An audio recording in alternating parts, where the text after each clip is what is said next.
l'équipe d'Emmanuel Ringelblum qui organise cette organisation de résistance tout à fait unique au monde, qu'il appelle Onek Shabbat, qui est une organisation de résistance dont l'objectif est de réunir des archives et d'écrire l'histoire. Donc ça, c'est l'objectif. Et il y a tout un plan de quelles histoires on va écrire pour le ghetto, y compris les femmes dans le ghetto, avec des choses qui sont extrêmement novatrices par rapport à ce qu'est l'histoire en général dans cette période-là. Et puis, après la grande action de juillet 1942, qui vide le ghetto, les choses changent. C'est-à-dire qu'à partir de ce moment-là, ils ont deux convictions. La première, c'est que les Allemands perdront la guerre. Ils ont toujours été convaincus que les Allemands perdront la guerre, et cette conviction ne les a jamais lâchés. Mais que si les Allemands perdront, c'est assuré la guerre, il n'y aura plus de Juifs. Et à partir de ce moment-là, l'acte de collecte et d'écriture change de sens. Il est pour la postérité et pour que cette histoire soit un jour écrite et pour que les Juifs ne disparaissent pas sans laisser de traces.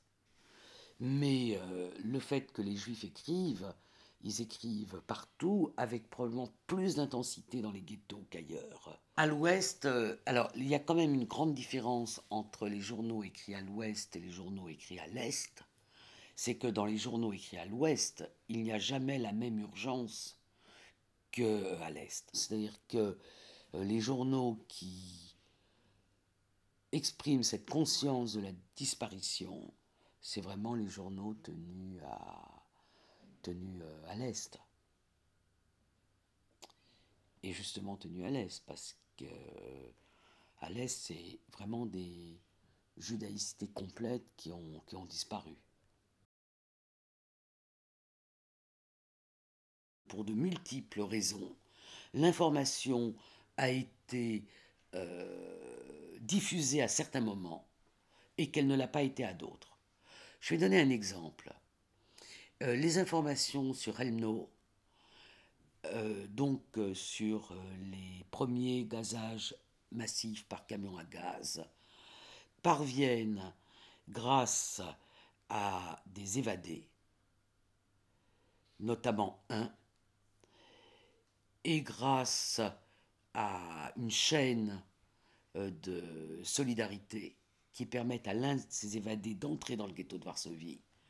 Dans cette chaîne de solidarité, il y a le fameux rabbin de Grabov. Elles parviennent jusqu'au ghetto de Varsovie. Au ghetto de Varsovie, il y a l'équipe de Ringelblum. Et c'est une des trois survivantes de cette équipe, Bluma Wasser, qui l'interviewe, qui l'interroge. Donc on recueille le témoignage. C'est à partir de ces témoignages de Relmlo qu'au ghetto de Varsovie, les gens de l'équipe de Ringelblum prennent conscience qu'il se passe quelque chose de nouveau. C'est-à-dire jusqu'à ce moment-là, on interprétait les nouvelles des fusillades par les Einsatzgruppen comme une variante, certes plus dramatique, mais une variante quand même, des pogroms. Et là, avec ce qui se passe à Renlo, c'est-à-dire le déplacement des juifs de toutes les localités avoisinantes et le déplacement des juifs du ghetto de Lodz, on prend conscience qu'il y a une opération concertée qui vise à la mise à mort totale des juifs. Ça, ce sont les équipes de Ringelblum. Ils arrivent à faire sortir l'information et en juin 1942, les informations deviennent publiques et sont répercutées par la BBC dans toutes les langues. Et elles sont notamment entendues en France par ceux qui écoutent clandestinement la radio anglaise. Ça ne change pas cette idée qui est très largement diffusée que ça concerne les juifs de l'Est et que jamais on ne fera rien aux nationaux français, par exemple. En ce qui concerne les Juifs de France, euh, une lucidité se fait jour en juillet-août 1942, c'est-à-dire au moment de la rafle fameuse, restée fameuse sous le nom de rafle du Veldiv, et avec aussi les arrestations ou les déportations des Juifs de la zone sud, notamment ceux qui se trouvaient dans les camps d'internement. Et là, quand on lit un certain nombre de déclarations de responsables juifs, ou quand on lit un certain nombre de journaux, on s'aperçoit qu'il y a une lucidité. Et elle est très vite recouverte. C'est-à-dire que cet éclair de lucidité sur la signification de ces arrestations, puisqu'il y a des vieillards, puisqu'il y a des femmes, donc on ne peut pas penser qu'ils vont travailler, eh bien ça s'estompe. Et quand on regarde cette source très particulière, qui sont les fameux billets lancés des trains de déportation, ou les dernières lettres envoyées de Drancy à la famille, eh bien on s'aperçoit que pour l'immense majorité, la quasi-totalité, il y a cette idée qu'on va travailler à l'Est, qu'on se dirige vers Metz, où il y a un camp à Metz. C'est-à-dire qu'il y a un certain nombre de rumeurs ou de fantasmes, mais ces lettres, qui sont, on sait aujourd'hui, des dernières lettres, n'ont absolument pas la tonalité des lettres de fusillés. Ce sont des lettres qui sont des au revoir, qui ne sont pas des lettres d'adieu et de fin de vie. Le contexte est extrêmement simple. Effondrement de la Pologne, occupation militaire par les Allemands. Les Allemands arrêtent les élites polonaises, les envoient à Auschwitz, et les Allemands confinent les Juifs dans des ghettos qui sont des ghettos très variables suivant les endroits, fermés, pas fermés, fermés avec des barbelés, fermés avec un mur. Enfin, on a toute une gamme des ghettos. Et ils décident que l'administration de ces ghettos sera faite par les Juifs. Et certains Juifs sont contents d'avoir une forme d'autonomie, d'être rassemblés, ce qui les protège des exactions des Polonais, enfin de leurs voisins polonais et des Allemands. Et le Conseil juif, c'est tout simplement et tout banalement le conseil municipal du ghetto qui va s'occuper de la vie des habitants du ghetto. Seulement la situation est anormale. Donc c'est par les conseils juifs que transitent les décisions des Allemands. Et les dirigeants des conseils juifs ne sont pas en tant que groupe des gens animés par le goût du pouvoir, du lucre ou la volonté absolue de sauver leur peau. Beaucoup d'entre eux auraient pu quitter la Pologne. L'émigration a été possible et ont choisi de rester avec les leurs. Euh, ils sont ils essayent de faire au mieux dans une période, quand ils sont installés, où personne ne sait que c'est la solution finale, pas même les nazis. C'est-à-dire qu'on projette les connaissances qu'on a aujourd'hui sur cette période, mais en 39-40, il n'y a pas eu encore de décision. Donc je ne vois pas pourquoi les juifs seraient les seuls à lire dans le marc de café et à savoir que le ghetto est le premier acte avant la mort à dans la chambre à gaz de Treblinka, Relno ou ailleurs. Donc je crois qu'il faut examiner tous les Judenrats, ceux qui ont été en cheville avec la résistance, ceux qui ont cru au salut par le travail. Ça a été le cas de celui de la personnalité la plus odieuse et folklorique à la fois, qui était Rumkowski dans le ghetto de Lodz. Ça a été le cas aussi à Wilno. Ils ont cru qu'en faisant travailler les juifs, ils sauveraient les juifs parce qu'on aurait besoin d'eux. C'est-à-dire qu'ils n'ont pas compris la logique nazie. Mais en quelque sorte, il y a eu des survivants juifs du ghetto de Lodz, quelques milliers, puisque le ghetto a été liquidé, comme on dit en langue nazie, tard, en août 1944, et que ceux de Lodz ont donc moins mal survécu à Auschwitz. Mais peut-être que l'avancée soviétique aurait été plus rapide, plus de juifs auraient été sauvés par le travail. Donc il faut continuer à écrire, il faut regarder avec lucidité la question des Judenrat, mais il faut absolument suspendre tout jugement moral. Les juifs et les dirigeants juifs ont été dans des situations impossibles. Et ils ont répondu avec ce qu'ils étaient comme ils pouvaient. Tcherniakov se suicide quand il comprend.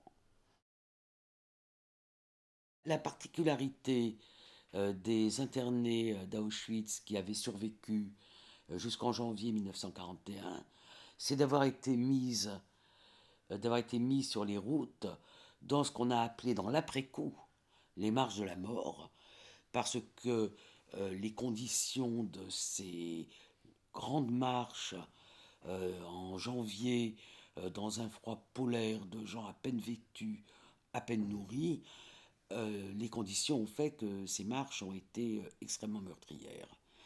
Et la plupart de ceux qui ont survécu à Auschwitz se retrouvent dans les camps dits de l'Ouest, c'est-à-dire Buchenwald, Mauthausen, Bergen-Belsen, tous ces camps qui seront libérés par, ou ouverts par l'avance des alliés occidentaux, c'est-à-dire anglais, américains et dans une moindre mesure français.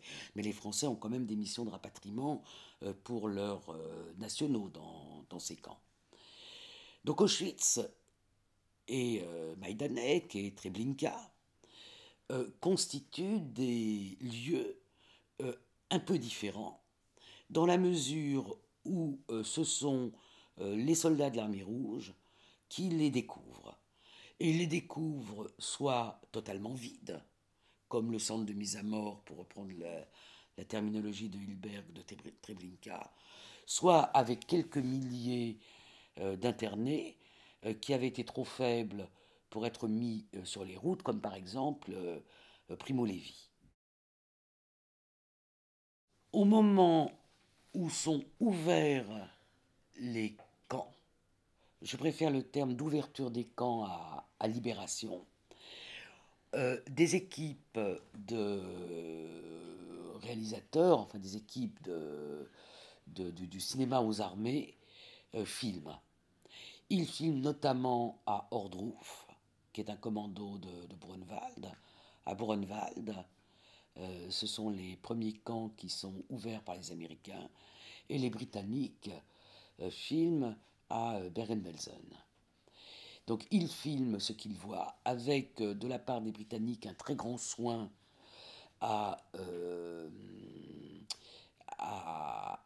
attester l'authenticité des images, car il y a immédiatement la conscience que ce qu'ils découvrent est hors entendement et qu'on pourra les accuser d'avoir bidouillé des images. Donc il y a un très grand soin, notamment chez les Britanniques, de faire avant chaque prise de vue une sorte de déclaration sur ce qu'est cette prise de vue. Et ce sont les images qui vont être montrées dans tous les pays d'Europe, aux États-Unis, en Angleterre, en France, aux actualités filmées, puisque à l'époque, les images, on les avait dans la première partie des séances de cinéma. À ces premières images vont s'ajouter des images qu'on pourrait presque appeler secondes, qui sont ce que les mêmes équipes tournent quand ils obligent les Allemands des localités environnantes à aller regarder ce qui se passe. Et on est frappé, quand on regarde les images, par le goût de ces premiers opérateurs ou des premiers reporters photo aussi, pas tous, hein, une partie, pour ce qui est le plus atroce, c'est-à-dire en ce qui concerne Buchenwald, les tatouages sur sur la peau humaine, enfin les choses les plus horribles, les plus, j'ai envie de dire, Frankenstein du nazisme. Et à ce moment-là, il y a chez les photographes ou chez les reporters quelque chose qu'on pourrait presque appeler un tourisme de l'horreur. C'est-à-dire que tout le monde veut voir ce qui reste de, de ces camps. Mais c'est véritablement un choc, et ce choc montre que même si on avait eu des informations, on n'avait pas eu la capacité d'imaginer réellement ce qui s'était passé. En ce qui concerne les soviétiques, c'est qu'il n'y a pas, pour en prendre un mot un peu anachronique, de médiatisation immédiate de l'ouverture des camps d'Auschwitz le 27 janvier 1945.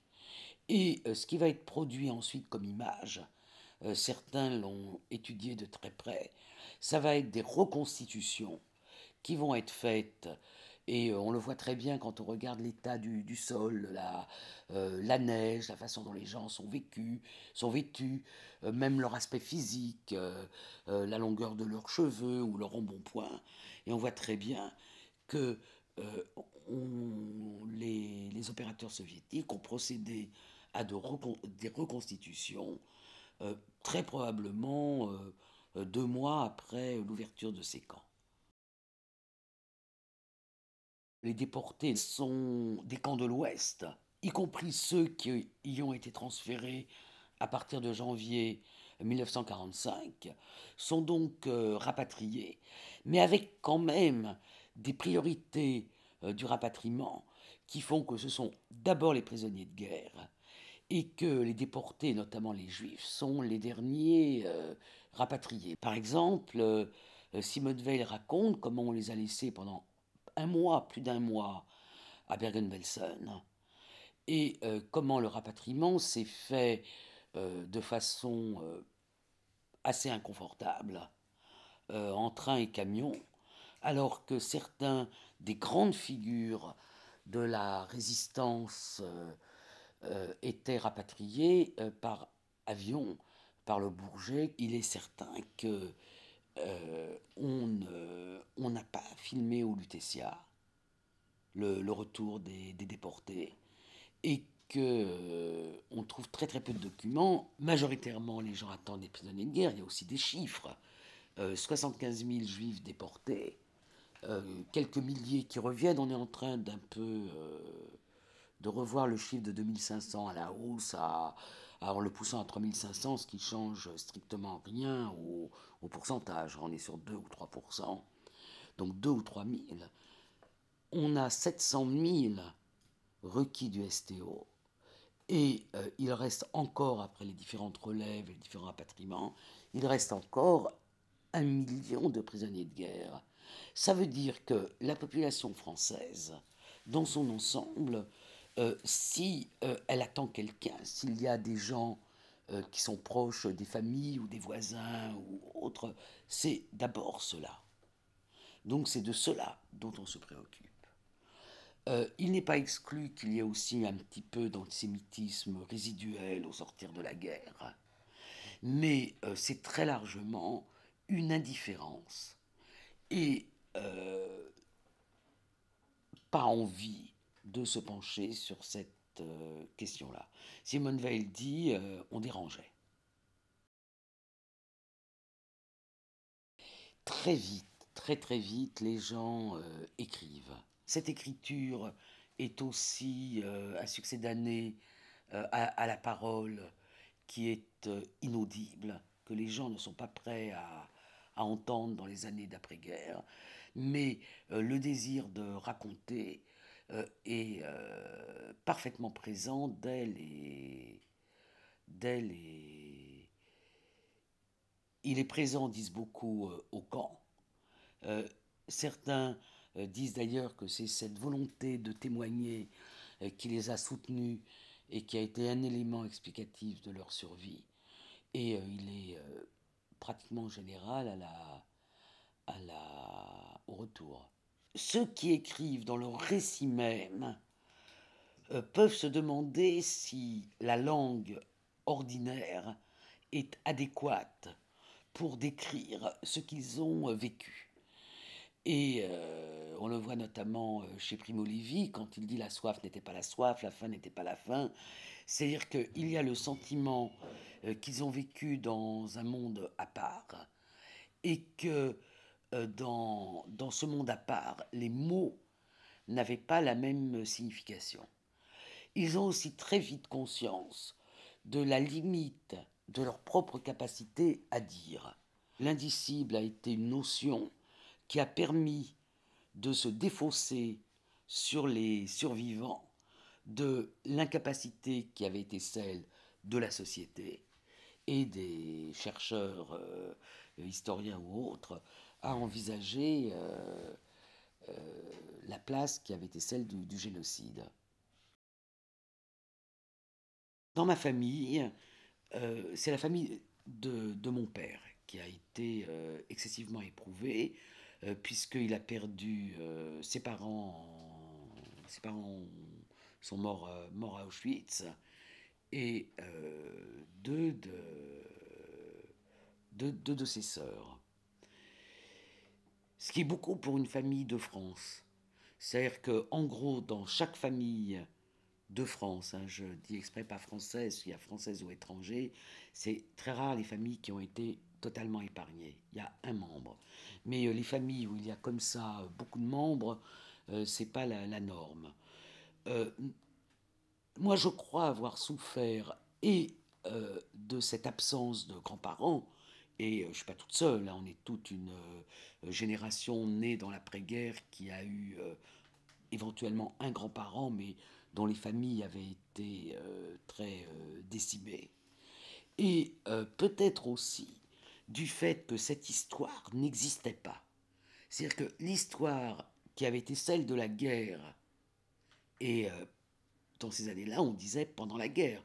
On n'avait pas de mots pour nommer ce qui s'était passé. On a dit jusqu'aux années 70, pendant la guerre, ça s'est passé pendant la guerre. Donc, de cet événement passé pendant la guerre, ça n'existait pas ailleurs. Moi, je me souviens, quand j'ai vu Nuit et brouillard, comme tout le monde, en classe de quatrième, que euh, toute la discussion, c'était dans le cadre de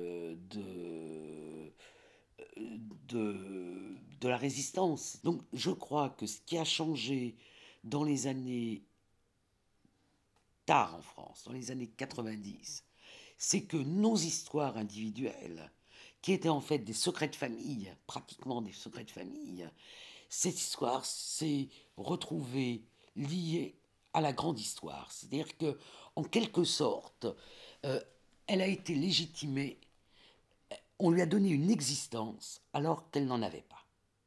Et je crois que ça doit même être vrai, même en Israël.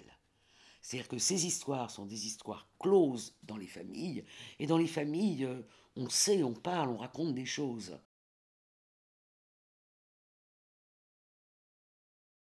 Jusqu'à Eichmann, jusqu'au procès Eichmann, euh, il y a quand même toute une littérature de témoignages, toute une façon de se souvenir qui est close dans le monde juif, et notamment par la langue dans le monde yiddish. Il y a en quelque sorte deux étapes, c'est-à-dire que immédiatement après, immédiatement au moment où les survivants sont libérés, il y a une chronologie qui est différente de cette libération selon les endroits, qui suit un peu la chronologie de la fin de la guerre. Le sentiment qui domine, c'est qu'ils sont les derniers juifs. La conscience, on le voit dans Shoah de Lanzmann, où un de ces personnages dit j'étais le dernier juif. Dans un récit de quelqu'un qui s'appelle Ri Reiman, qui est un ancien de Treblinka, je suis le dernier juif. Donc il y a immédiatement, au moment où ils sont libérés, le sentiment d'être le dernier, d'être le seul à avoir survécu. Et puis ce sentiment-là s'estompe avec cette autre idée qu'on va reconstruire un centre juif, un centre de culture yiddish. Et ce centre, ça pourrait être la France. Il y a à Paris, rue Guy Patin, un foyer où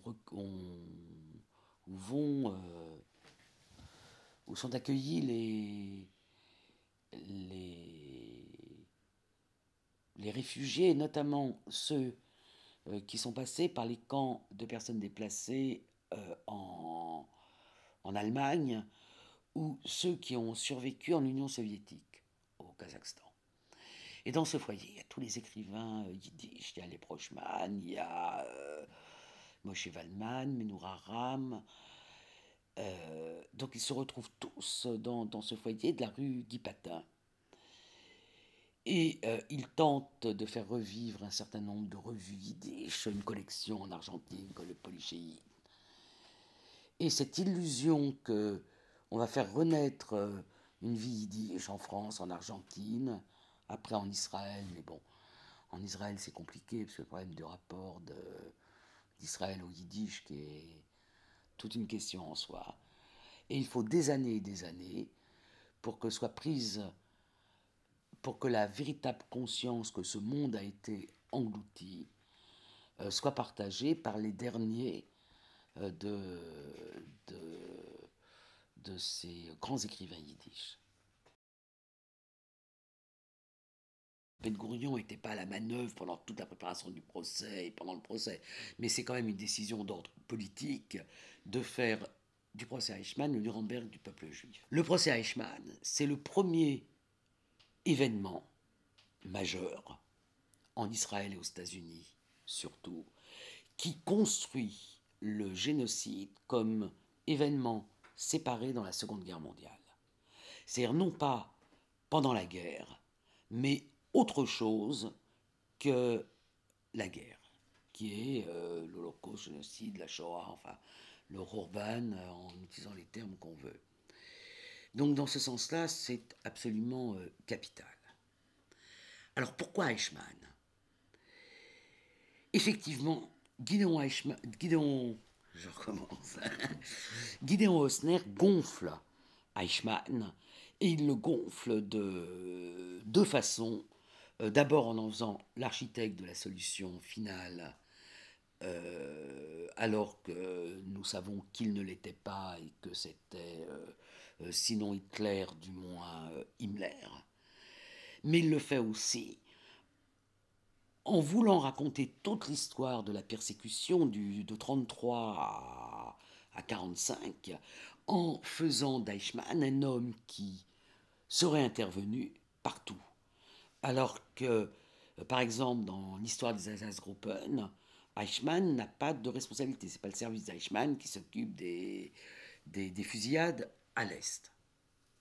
Mais d'un autre côté, c'est pas parce que Gideon Osner a gonflé Eichmann qu'on doit, comme Hannah Arendt, dégonfler Eichmann.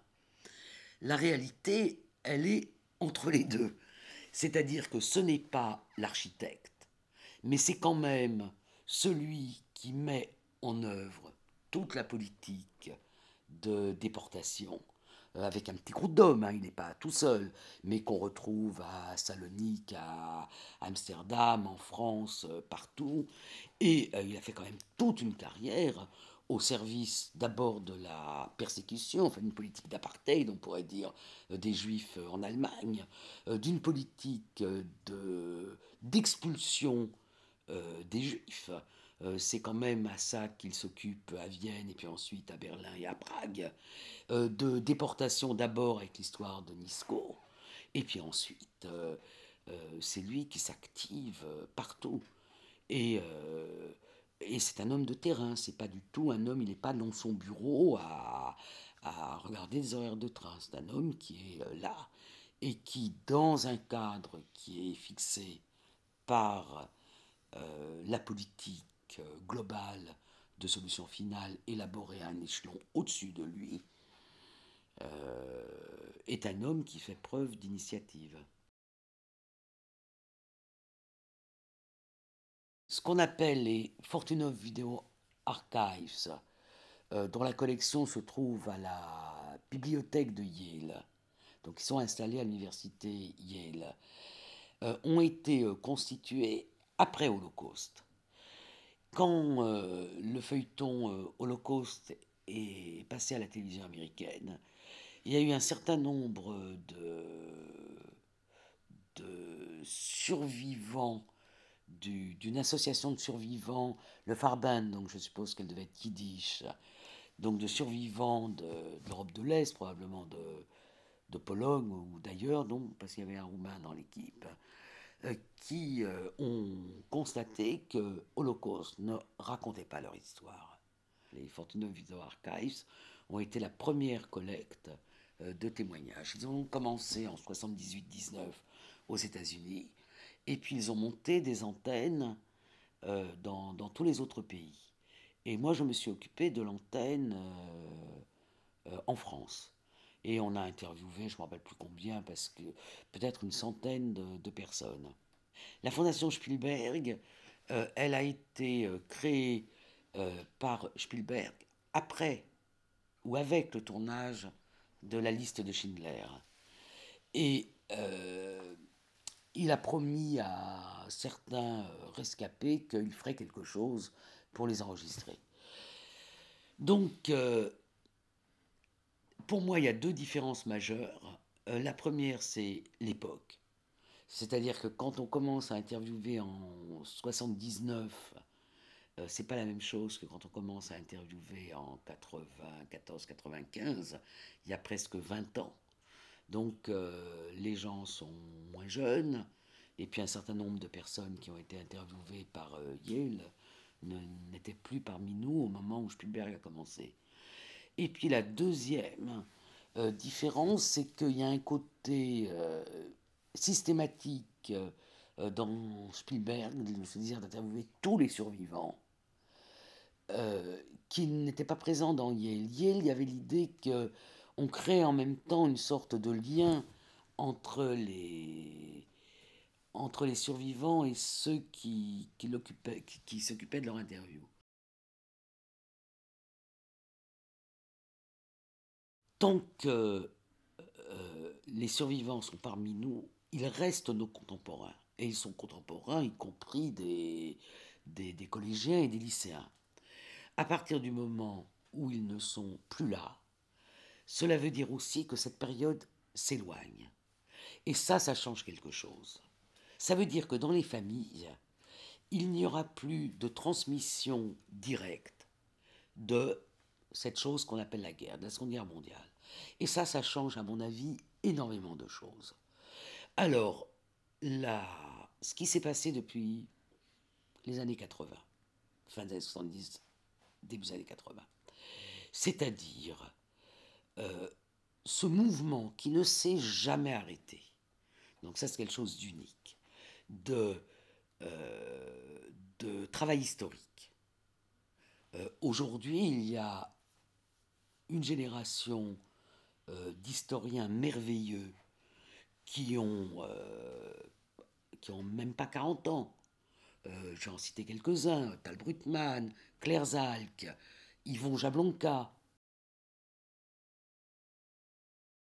C'est-à-dire qu'aujourd'hui, on a une sorte de consensus de la classe politique, autour de la nécessité de commémorer ou de la nécessité de mettre ça dans les programmes scolaires. Et la question que je me pose, c'est si ce consensus ne risque pas de faire de cette mémoire quelque chose, cette histoire qui serait moins intéressant. C'est-à-dire quelque chose qui, en s'institutionnalisant, deviendrait quelque chose de plus normal. Si tout le monde est d'accord sur tout, j'ai peur qu'il y ait une sorte de consensus un peu mou qui fasse de cette histoire, ou plus exactement de la bonne conscience qu'on aurait tous à l'égard de cette histoire, quelque chose qui ne resterait pas scandaleux et inquiétant. On doit pouvoir toujours être en état d'être étouffé, indigné, scandalisé, horrifié, enfin, quand on touche à cette histoire. Et ma crainte, c'est ça, c'est que cette histoire se normalise, que cette histoire anormale se normalise. Et je pense, je vais quand même rajouter quelque chose, que ça me tient à cœur, ça beaucoup, et je pense que le fait d'avoir très largement déshistorisé cette histoire, en mettant l'accent sur la question de la morale, c'est-à-dire en disant aux enfants, il faut apprendre cette histoire parce que sinon on va devenir nazi, totalitaire ou n'importe quoi. Donc on va vous apprendre où est le bien et le mal. Un bien et un mal qui est coupé de tous les contextes. Je pense que ça contribue à banaliser en quelque sorte cette histoire, en la rendant en la plaçant dans une sorte d'universel moral où il y a le bien et le mal, alors que c'est pas quand même une histoire de bien et de mal, c'est une histoire infiniment plus, j'ai envie de dire, plus tragique et plus complexe.